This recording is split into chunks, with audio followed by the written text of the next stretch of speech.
بسم اللہ الرحمن الرحیم۔ ناظرین السلام علیکم ورحمۃ اللہ۔ قصص الانبیاء پہلی قسط وی لاگ نمبر 217 یعنی 217 اور صفحہ نمبر ہے 263۔ اردو میں ہے، یہ کتاب ہے قصص الانبیاء، اور آج کا ہیڈنگ ہے عابد بلعم ابن باعور اور حضرت یوشع بن نون کا واقعہ۔ ناظرین، اس کتاب کے رائٹر ہیں، تصنیف ہے حضرت مولانا عبد المنان صاحب رحمۃ اللہ علیہ، اور اس کتاب کا ٹائٹل ہے قصص الانبیاء، یعنی کہ حضور اکرم صلی اللہ علیہ وآلہ وسلم سے لے کر حضرت آدم علیہ السلام تک تمام انبیاء کرام کے سچے واقعات، سچے قصے قرآن و سنت کی روشنی میں، قرآن و حدیث کی روشنی میں درج کیے گئے ہیں۔ رائٹر عبد المنان نے درج کیے ہیں قرآن و سنت کی روشنی میں۔ ہم کوشش کر رہے ہیں کہ روزانہ کی بنیاد پر کم از کم ایک ویلاگ آپ تک ضرور پہنچایا جائے، یا ایک سے زیادہ۔ نحمدہ ونصلی علی رسولہ الکریم، بسم اللہ الرحمن الرحیم۔ نہیں جنت کشتاب شنیدن داستاں میری، خاموشی گفتگو ہے بے زبانی ہے زباں میری۔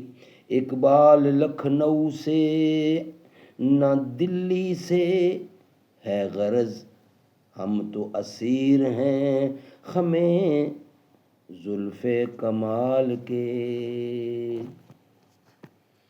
عابد بلعم ابن باعور اور حضرت یوشع بن نون کا واقعہ تواریخ سے معلوم ہوتا ہے کہ حضرت موسیٰ علیہ السلام کی وفات کے بعد قوم بنی اسرائیل اس تئی مذکورہ میں تقریباً 7 برس تک رہی، جب 40 برس بموجب میعاد اللہ تعالیٰ کے اس تیہ میں پورے ہوئے۔ اور نیز یہ بھی ایک روایت سے معلوم ہوتا ہے کہ یوشع بن نون جو حضرت موسیٰ علیہ السلام کے بھانجے تھے، حضرت مریم سے پہلے تو اللہ تعالیٰ نے ان کو پیغمبری عنایت فرمائی، اور ساتھ ہی یہ بھی فرمایا کہ اس قوم بنی اسرائیل کو اس تیہ سے نکال کر، ملک شام جباروں کے قبضے سے نکال کر تم سب مصر میں جا رہو۔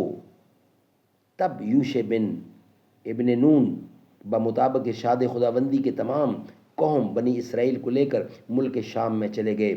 بعض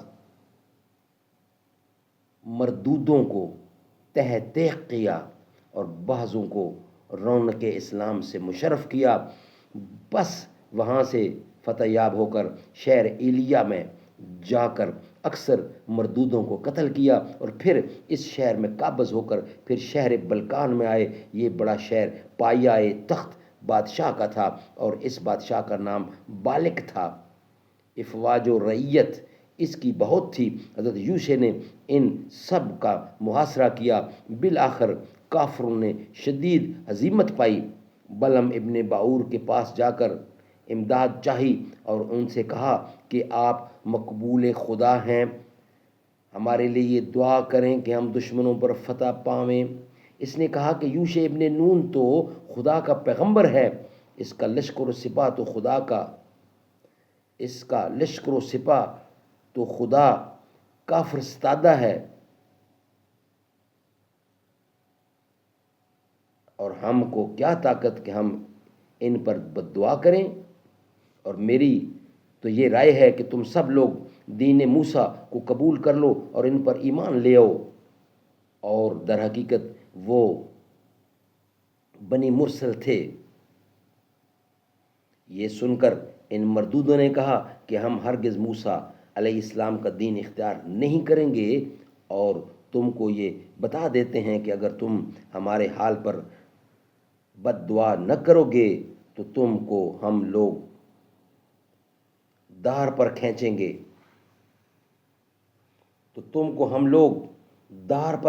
گے۔